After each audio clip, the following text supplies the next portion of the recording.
Hi hello నమస్తే. Welcome to my algo trading channel. ఈరోజైతే మనం మళ్ళీ ఆల్గో అనేది ఒక సిగ్నల్ ఇవ్వటం జరిగిందండి. బేసిక్గా మన దగ్గర రెండే ఆల్గోస్ ఉంటాయి. ఒక ఆల్గో ఏంటి అంటే సిగ్నల్ పడ్డ వెంటనే ఇమీడియట్గా పొజిషన్ తీసేసుకుంటుంది.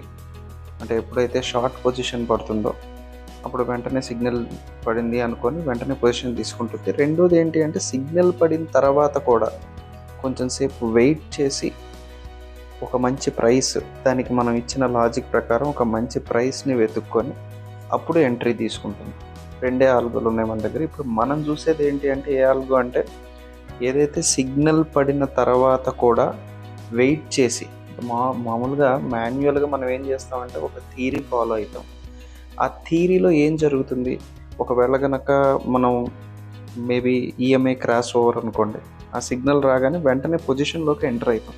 మరి వెంటనే పొజిషన్లోకి లక్షల మంది ట్రేడర్స్ ఎంటర్ అయినా కూడా, ఇంత డిసిప్లిన్గా ఉన్నా కూడా ఎందుకని వాళ్ళకి పిఎన్ఎల్ రెడ్లోకి వెళ్తుంది అంటే సిగ్నల్ పడిన తర్వాత కూడా ఇంకా బెటర్ ప్రైస్ కోసం మనం వెయిట్ చేయాలేమో అనే ఉద్దేశంతో ఒక ఆల్గోని పర్టికులర్గా ఇచ్చిన కోడ్ ఏంటి అంటే సిగ్నల్ పడిన తర్వాత కూడా ఇంకా ప్రైస్ యాక్షన్ కోసం, ఇంకా బెటర్ ప్రైస్ లాజిక్ కోసం వెతకాలి అనే కాన్సెప్ట్ మనం ఇవ్వడం జరిగింది. సో ఇది సెకండ్ ఆల్గో. దీనికి ఏదో పేరు పెట్టాలి కాబట్టి మనం ఈగల్ హంట్ అని పెట్టాము. సో ఇదేంటి అంటే మళ్ళీ మనం సిగ్నల్స్ గురించి మాట్లాడుకునేటప్పుడు మనకి స్క్రీన్ మీద ఈజీగా అర్థం అవడానికి ఏంటంటే ఒక గ్రీన్ లైన్ ఉంటుంది, మీరు చూస్తున్నారు. అలాగే ఒక రెడ్ లైన్ ఉంటుంది, అది కూడా మీరు చూస్తున్నారు. సో ఈ గ్రీన్ లైన్ ఏంటి అంటే మనకి ఫస్ట్ బేసిక్గా రెడ్ లైన్ ఏంటి అంటే రెడ్ లైన్, ఈ ఎల్లో లైన్ అనేది ఒక జర్నీ చేస్తూ ఉంటుంది గ్రీన్కి రెడ్కి మధ్యలో. ఎప్పుడైతే ఈ ఎల్లో లైన్ అనేది రెడ్ లైన్ని కొడుతుందో, ఇంటర్సెక్ట్ చేస్తుందో, అప్పుడు మనకి సిగ్నల్ వచ్చినట్టు. అసలు ఈ రెడ్ లైన్ ఏంటి, ఎల్లో లైన్ ఏంటి, గ్రీన్ లైన్, అది మన లాజిక్ అనమాట. మనం ఫాలో అయ్యే థీరీ ప్రకారం మనం రాసుకున్న లాజిక్. మీరు మీ థీరీ ఫాలో అవ్వచ్చు, మీరు ఈఎంఐ ఫాలో అవ్వచ్చు, లేదంటే మీరు ఇంక ఏదైనా సపరేట్ థీరీ ఫాలో అవ్వచ్చు. దాని ప్రకారం మీరు ఆల్గో రాసుకోవచ్చు. అయితే నేను ఫాలో అయ్యే థీరీ ప్రకారం ఒక రెడ్ లైన్, ఒక గ్రీన్ లైన్, ఒక ఎల్లో లైన్, సింపుల్గా అర్థం అవటానికి కూడా. సో ఇప్పుడు ఈ ఎల్లో లైన్ అనేది వెళ్ళి ఎప్పుడైతే రెడ్ లైన్ని టచ్ చేస్తుందో అప్పుడు మనకి సిగ్నల్ జనరేట్ అయినట్టు. ఒక ఆల్గో ఏం చేస్తుంది అంటే ఇది కాదండి, వేరేది. అది ఏం చేస్తుంది, ఇమ్మీడియట్గా పొజిషన్స్ తీసేసుకుంటుంది. ఈ ఆల్గో ఏంటి అంటే రెడ్ లైన్ని టచ్ అయిన తర్వాత కూడా బెటర్ ప్రైస్ కోసం వెతికి తీసుకునే లాజిక్ మనం ఇచ్చాం. సో మనం చూస్తే కనుక ఇక్కడ రెడ్ లైన్ని ఇంటర్సెక్ట్ అయ్యి పొజిషన్ని తీసుకోవటం కూడా జరిగింది. అది మాత్రమే కాదు, మనం తెలుసుకోవాల్సిన ఇంకో చిన్న టాపిక్ ఏంటి అంటే మనం కింద పిఎన్ఎల్ కూడా చూస్తున్నాము.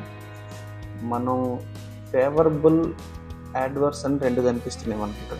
ఫేవరబుల్ అంటే ఏంటి అంటే సపోజ్ మీరు సింపుల్గా చెప్పాలంటే ఒక పొజిషన్లోకి ఎంటర్ అయిన తర్వాత మీ పిఎన్ఎల్ ఎంత గ్రీన్ చూసింది అనేది ఫేవరబుల్. అంటే ఇక్కడ మనం చూస్తుంటే కనుక అరౌండ్ ఒక 10,000 ఎంతో పిఎన్ఎల్ గ్రీన్ చూసింది. ఎస్, ఒక 10,000 చిల్లర పిఎన్ఎల్ గ్రీన్ చూసింది. అండ్ యాడ్వర్స్ అంటే మీరు ఒక పొజిషన్ తీసుకున్న తర్వాత ఎంత రెడ్ చూసింది ఆ పొజిషన్ అనేది యాడ్వర్స్ అవుతుంది. అంటే ఇక్కడ మనం చూస్తే 51,000 పొజిషన్ వేసిన తర్వాత 51,000 రెడ్ చూసింది పిఎన్ఎల్. నార్మల్గా మాన్యువల్ ట్రేడింగ్లో అయితే ఇంత రెడ్ చూసిన తర్వాత లేకపోతే ఏదో ఒక పాయింట్ ఆఫ్ టైంలో ఆ పొజిషన్ని యావరేజ్ చేయటము, లేదంటే ఇంకేదో చేస్తాం. అది సైకలాజికల్గా మాన్యువల్ ట్రేడింగ్ అనేది అప్పటికప్పుడు, అంటే ముందర ఫిక్స్ అయిన రూల్స్ ప్రకారం కాకుండా ఆ పొజిషన్ని బట్టి మనం మారుతూ ఉంటాం కాబట్టి అక్కడ ఈ ఎమోషనల్ ప్రాబ్లమ్స్ వస్తూ ఉంటాయి. అయితే ఇందులో ఏంటంటే మనం ఆల్రెడీ ఒక థియరీ రాసుకున్నాం, దానికి స్టిక్ అయి ఉంటాము. అది మంచైనా చెడైనా అనే పాయింట్ ఉంటుంది కాబట్టి. సో ఇందులో ఫేవరబుల్ ఉంది, యాడ్వర్స్ ఉంది. కానీ లైవ్ చూస్తుంటే కనుక ఇప్పుడు మనకి ఎంతలో ఉంది అనేది చూస్తుంటే ఆల్మోస్ట్ ఆల్ యాడ్వర్స్ -75,000కి వెళ్ళింది అండ్ లైవ్ అయితే -45లో ఉంది. అయితే ఇది ఏంటంటే ఇది మనం ఆల్గో రాసిన తర్వాత ఇది పేపర్ ట్రయల్ రన్ చేస్తున్నాము. అంటే ముందర అది ఎలా బిహేవ్ చేస్తుంది, ఏం చేస్తుంది, ఏదన్నా సడన్ ఈవెంట్స్ జరిగితే ఇది ఎలా తట్టుకోగలదు అని ముందర ఒక టెస్టింగ్ చేసుకోవాలి కాబట్టి ఒక టెస్టింగ్ ఫేజ్లో ఉంది. ఇది డైరెక్ట్ రియల్ మనీ కాదు, మనం స్క్రీన్ మీద మెన్షన్ చేసినట్టు ఇది ఒక వర్చువల్ పేపర్ ట్రేడ్ జరుగుతున్నట్టు అనమాట. అయితే ఇది మనకు ఒక సైకలాజికల్ రెడీనెస్ కూడా ఇస్తుంది. అంటే ఒకవేళ నిజంగానే మనం లైవ్ చేసినప్పుడు ఇంత ఫ్లక్చువేషన్ వచ్చినా కూడా ఒక థియరీ అది మన సైకాలజీ ఎలా తీసుకుంటుంది అనేది కూడా వెరీ ఇంపార్టెంట్. అది మాత్రమే కాకుండా టైం, మనకు పొజిషన్ తీసుకున్న తర్వాత పొజిషన్ పొద్దున 5వ తారీఖు పొద్దున 8ంటికి ఆల్మోస్ట్ పొజిషన్ అనేది ట్రిగ్గర్ అయింది. సో 8 నుంచి మనం ఆల్మోస్ట్ 12 దాటింది అండ్ పిఎన్ఎల్ ఏమో రెడ్లో ఉంది. ఇది మాన్యువల్ ట్రేడింగ్లో అయితే పరిస్థితి ఏంటో ఒకసారి ఆలోచించండి. అంటే ఆల్మోస్ట్ 8 అంటే 9, 10, 11, 12 4 గంటలు ఒక పొజిషన్ రన్ అవుతుంది. అందులోనూ ఆ పొజిషన్ రెడ్లో ఉంది. అందులోనూ యాడ్వర్స్ అనేది -75 చూసింది, ఫేవరబుల్ ఏదో ఒక 10 చూసింది అండ్ పిఎన్ఎల్ ఏమో రెడ్లో రన్ అవుతున్నప్పుడు మాన్యువల్ ట్రేడింగ్లో రకరకాల సైకలాజికల్ ఆప్షన్స్ వస్తాయి. వెంటనే దాన్ని యావరేజ్ చేసేయాలనో ఏదో, అవన్నీ తప్పని చెప్పట్లా, కరెక్ట్ అని చెప్పట్లేదు. కానీ మాన్యువల్ ట్రేడింగ్ నుంచి ఆల్గోకి మూవ్ అయ్యాం అంటేనే మనం ఒక థియరీ రాసేసి పడేసాం, ఒకటి ఇచ్చేసాం లాజిక్, ఇంకా అది ఎటు తీసుకెళ్తే అటు అని దానికి సెట్ అండ్ లీవ్ అంటే వదిలేస్తేనే మనం ఆ థియరీని లేకపోతే ఆల్గో ట్రేడింగ్ని పర్ఫెక్ట్గా చేయొచ్చు అనేది నా ఫీలింగ్. అండ్ మనం ఎంట్రీ కూడా చూస్తున్నట్టుగా చార్ట్లో మనకి బీటీసీ 80,590 దగ్గర షార్ట్ ఎంట్రీ దొరికింది. 80,590 దగ్గర షార్ట్ ఎంట్రీ దొరికింది అండ్ ఇప్పుడు అది 81,000 దగ్గరలో ఉంది. ఆల్మోస్ట్ ఒక 400 పాయింట్స్ మనకి యాడ్వర్స్గా వెళ్ళింది అండ్ పిఎన్ఎల్ కూడా -50లో ఉంది.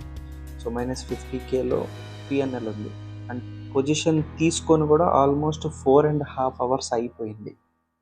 అంటే ఇప్పటిదాకా మనం రన్ చేసిన టెస్ట్ రన్లు అన్నిట్లో ఇది టఫెస్ట్ టెస్ట్ రన్ అని చెప్పాలి. ఎందుకనంటే 3-4 రీజన్స్ ఉన్నాయి. ఒకటి, 4 గంటలు దాటిపోయింది పొజిషన్ తీసుకొని. రెండోది, యాడ్వర్స్ ఎక్స్కర్షన్ ఎక్కువ ఉంది, అంటే మనకి అగెయిన్స్ట్గా పిఎన్ఎల్ వెళ్ళింది ఎక్కువ శాతం ఉంది. మూడోది, ఆల్మోస్ట్ పిఎన్ఎల్ ఇంత 4.5 గంటల తర్వాత కూడా రెడ్లోనే ఉంది అండ్ ఎల్లో లైన్ చూస్తే ఆల్మోస్ట్ స్క్వేర్ ఆఫ్ చేయమని చెప్పి కూడా చాలాసేపు అయిపోయింది. అంటే రెడ్లో ఉంది అయినా కానీ స్క్వేర్ ఆఫ్కి కూడా ఎల్లో లైన్ పర్మిషన్ ఇచ్చింది. ఆ గ్రీన్ లైన్ని మనకి టచ్ చేసి ఆల్మోస్ట్ పర్మిషన్ కూడా వచ్చేసింది. ఇక మన ఆల్గోనే ఎక్కడ ఎగ్జిట్ అవ్వాలి అనే ప్రైస్ కోసం చూసుకుంటుంది. సిగ్నల్, ఎంట్రీ సిగ్నల్ పడింది, ప్రైస్ కోసం చూసుకొని ఎంటర్ అయింది. అంటే ఎల్లో లైన్ రెడ్ లైన్ని టచ్ చేయటం జరిగింది, ప్రైస్లో ఎంటర్ అయింది. ఆ ప్రైస్ 80,590. గ్రీన్ పడింది అంటే ఎల్లో లైన్ గ్రీన్ని టచ్ చేసింది, ఎగ్జిట్ అవ్వమని చెప్పింది. ఇప్పుడు ఆల్గో ఒక ప్రైస్ కోసం, ఎగ్జిట్ కోసం ఒక ప్రైస్ కోసం వెతుక్కుంటుంది. ఇప్పటికిప్పుడు ఎగ్జిట్ అయినా కూడా పిఎన్ఎల్ రెడ్లో ఉన్నట్టే. మరి ఎక్కడ ఎగ్జిట్ అవుతుంది అనేది నేను కూడా వెయిట్ చేస్తున్నాను. కానీ ఇక్కడ ఒక చిన్న విషయం ఏంటంటే 8ంటికి మనం తీసుకుంటే మార్నింగ్ ఆల్మోస్ట్ ఆల్ 2 అయిపోయింది. అంటే ఆల్మోస్ట్ ఆల్ 6 గంటల సేపు ఒక పొజిషన్ అనేది రన్ అవటం అది చాలా పెద్ద విషయం. చాలా టఫ్ రన్ నడుస్తున్నట్టే ఈ పర్టికులర్ సిగ్నల్లో ఈరోజు. అయితే ఒక చిన్న రిలాక్సేషన్ ఏంటి అంటే యాడ్వర్స్ నుంచి ఒక 75,000 మైనస్ నుంచి అది తగ్గుతూ ఆల్మోస్ట్ -22కి వచ్చింది. అదొక మంచి విషయం. అంటే ఇక్కడ ఎంట్రీ ఎగ్జిక్యూషను, ఎగ్జిట్ ఎగ్జిక్యూషన్ కంటే ఈ ప్రైస్, ఒక మంచి ప్రైస్ కోసం అనేది అది వెయిట్ చేయటం, ఆ మంచి ప్రైస్ కోసం వెయిట్ చేసే ఆ టైం అనేది చాలా పర్పస్ఫుల్గా మారింది ఆల్గోలో. మనం చూస్తే చాలా తగ్గి వచ్చినట్లే నిజం చెప్పాలంటే. -75 నుంచి మనం ఇప్పుడు చూస్తుంది -18 చూస్తున్నాము. ఏమో మరి పాజిటివ్లోకి కూడా వెళ్తుందేమో, ఆ మాత్రం ఆశ ఉండకపోతే ఎలాగా. కానీ మరి ఎక్కడ ఎండ్ అవుతుంది అనే ఎక్సైట్మెంట్ ఇన్ని గంటలు, ఆల్మోస్ట్ 6 గంటలు, 6.5 గంటల తర్వాత ఫైనల్గా ఎగ్జిట్ అయ్యిందండి. 80,653 దగ్గర ఎగ్జిట్ అయింది. అది వెతుక్కున్న ప్రైస్ -15,000 పిఎన్ఎల్లో ఎగ్జిట్ అయింది. సబ్స్క్రైబ్ చేయడం మర్చిపోకండి అండ్ మీకేమనిపించిందో కామెంట్లో ఒకసారి చెప్పండి. Thank you.